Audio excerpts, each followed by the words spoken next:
So spring has finally arrived, and man, are we excited. It's just like the busy worker bees. A lot of gardeners and homeowners are getting ready for that spring season, and a lot of folks are looking at gardening and some ways to garden just right outside their home. It could be in their landscape, it could be in their yard, it could also be in the flower beds, or it could be in their home vegetable gardening.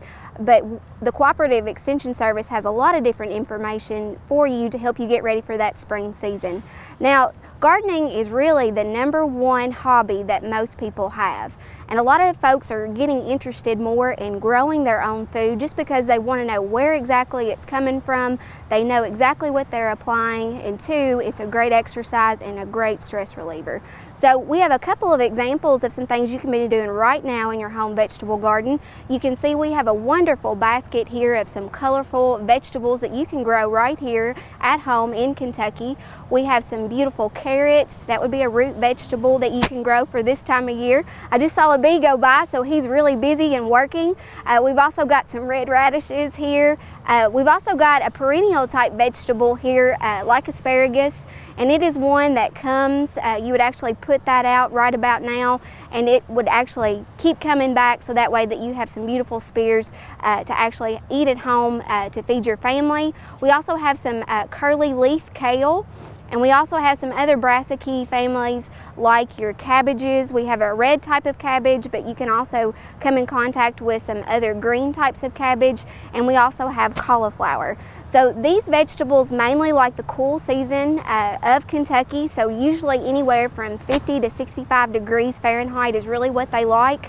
Some of the vegetables you would want to start from seed, like some of your radishes and carrots, and just eventually thin those out as they start to germinate, so that way that they have plenty of room to grow and develop.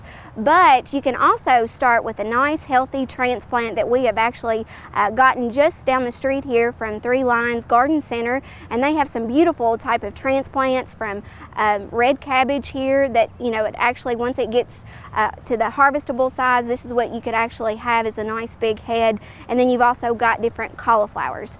Definitely when you're looking for the transplants at the garden center, make sure that you look for the actual symbol on some of those labels, the AAS, which stands for All American Selection Winners.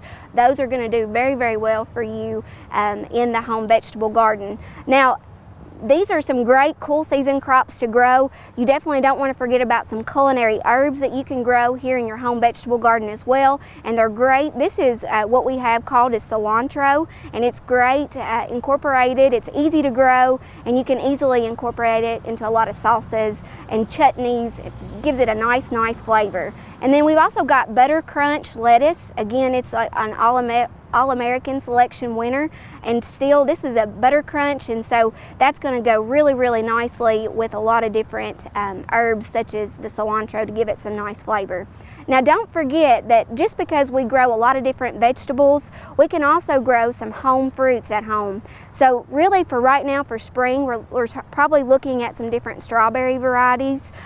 This one is great for raised beds, so not only do you have to have a big space for it, but raised beds are also great for growing strawberries, and everybody loves to pick that big, nice, juicy strawberry. So there's different types of strawberries out there. Usually we want to look for really a June-bearing type strawberry, and again, this is a perennial crop, so you would want to treat it so that way that you specifically have it raised up enough so that way it doesn't hurt the crown. So really, you can have some nice fruits at home too. So after you get finished with some of the cooler season type plants, you definitely want to look at that #1 vegetable that everyone likes to grow. It's the home tomatoes. So we have a couple of different types just to show you. This type is one type of patio tomato, and it's going to be more of a determinate type tomato. So really it's not going to get really tall like some of your indeterminate or more vine-like crops. So this one would be good, especially for harvesting all at one time, and it's going to be very easy for canning your tomatoes for later on. So this one is Golden Jubilee. It's a great one for actually doing a lot. It's more of a lower acid type tomato because it is more of a yellowish to orange type. So just because you like those beef steak tomatoes, this one's also a great one for low acidity content. And then not only can you grow different vegetables and different fruits in your home vegetable garden, you can definitely take a look at maybe attracting some different wildlife and also maybe incorporating some flowers to attract your native pollinators that we have here in Kentucky. This is a nice plate or palette of different pansies that we can have here in Kentucky. It likes the cooler season weather as well. And you can see there's different actual colors incorporated. You can have the bright yellows, and then you can also have some oranges. You might even have a bicolor type where you've got more of white and also purple. So not only can you maybe attract some different wildlife, such as birds like our eastern bluebird, or maybe attract some different pollinators, or maybe you're just basically wanting to grow more vegetables at home to feed your family, so you're actually eating those and providing a lot more vitamins and nutrients for your family. We highly here at the Cooperative Extension Service encourage you to garden because it is a great hobby to take. Another thing I want to mention is if you're interested in learning more information about home vegetable gardening, pick up our ID 128. It's available here at the Cooperative Extension Service, or if you're interested in more gardening in small spaces, pick up our Small Spaces publication for gardening, and we'll be happy to help you. And always make sure that you incorporate gardening into your life because it is definitely a great way to go.